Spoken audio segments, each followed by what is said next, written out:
नमस्कार दोस्तों, मैं रीना आपकी दोस्त एक नई कहानी लेकर आ गई हूँ। गांव की एक सीधी सादी गरीब परिवार की बेटी सुमन, जिसकी शादी शहर के एक बड़े व्यापारी परिवार में होता है। उसके ससुराल वाले बहुत समृद्ध थे। उनके घर का रुतबा काफी दूर दूर तक फैला था। लेकिन सुमन की सादगी और गरीब परिवार से होने के कारण ससुराल के सभी सदस्य उसे नीचा दिखाने का कोई मौका नहीं छोड़ते थे। सुमन को हर दिन ताने सुनने पड़ते।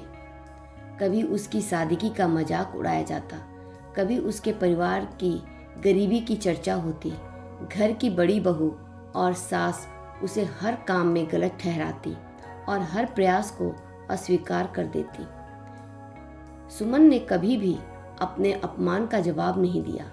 वह चुपचाप सहन करती और अपनी ड्यूटी पूरी ईमानदारी से निभाती। उसका मानना था कि एक दिन सब कुछ ठीक हो जाएगा और उसने अपने दिल में किसी के लिए कोई बुराई नहीं रखी। एक दिन अचानक परिवार के व्यापार में काफी नुकसान हो गया। जो परिवार कभी ऐशो आराम से रहता था, अब उन्हें अपने व्यापार को बचाने के लिए संघर्ष करना पड़ा। व्यापार का नुकसान इतना बड़ा था कि घर के सभी सदस्य तनाव में आ गए। बड़ी बहू, जो हमेशा सुमन को ताने मारती थी, खुद भी व्यापार के मामलों में असफल रही। ससुराल वाले अब बहुत परेशान थे। उन्हें समझ में नहीं आ रहा था कैसे सब कुछ फिर से ठीक किया जाए। इस कठिन समय में सुमन ने अपने साहस और सूझबूझ का परिचय दिया। वह व्यापार के कामों में रुचि लेने लगी और अपने ससुर को समझाने लगी कि उन्हें किन किन बदलावों की जरूरत है। पहले तो किसी ने उसकी बातों को गंभीरता से नहीं लिया, लेकिन जब उन्होंने देखा कि सुमन के सुझाव व्यापार में सुधार ला रहे हैं, तो उन्हें सुनने लगे।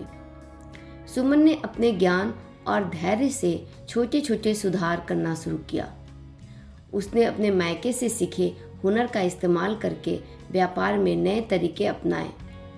वह पुराने स्टॉक को नए सिरे से इस्तेमाल करने का उपाय निकालने लगी और धीरे धीरे व्यापार में सुधार होने लगा।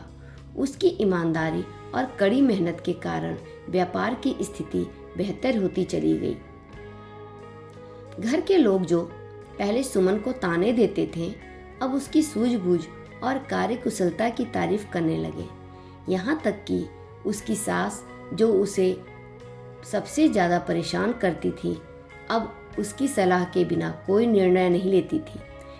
धीरे धीरे परिवार का व्यापार फिर से चलने लगा और जो लोग कभी सुमन को अपमानित करते थे, वह अब उसे सम्मान देने लगे।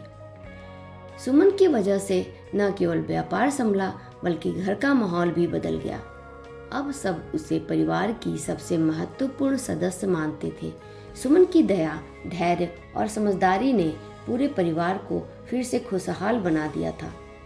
एक दिन सुमन की सास ने उसके पास आकर कहा, बेटी, हमने तुम्हारे साथ बहुत गलत किया। हमें तुम्हारी अच्छाई को पहचानने में बहुत देर कर दी। आज तुम्हारी वजह से हमारा घर फिर से बस पाया है। सुमन ने सिर झुकाकर कहा, माँ जी, मैं तो बस अपना कर्तव्य निभा रही थी। परिवार को एक साथ रखने के लिए सबका साथ होना बहुत ज़रूरी होता है। मैं तो चाहती हूँ कि हम सब हमेशा साथ रहें। इस घटना के बाद सुमन को घर में सबसे ज़्यादा प्यार और सम्मान मिलने लगा। जो छोटी बहू कभी घर की सबसे उपेक्षित सदस्य थी, वही आज सबके दिलों की रानी बन गई थी। उसकी सादगी और ईमानदारी ने न केवल घर का सम्मान बढ़ाया, बल्कि एक नई उम्मीद भी जगाई और जीने का नया रास्ता दिखाया। सुमन ने बिना किसी शिकायत के अपने कर्तव्य का पालन किया और साहस से परिवार को मुश्किल घड़ी में उबार दिया। धन्यवाद। आपको ये कहानी पसंद आई हो तो वीडियो को लाइक कीजिए, शेयर कीजिए, चैनल को सब्सक्राइब कीजिए और बेल आइकॉन को प्रेस जरूर कर दीजिए, ताकि आपको आने वाली कहानियों का नोटिफिकेशन मिलता रहे। नमस्कार।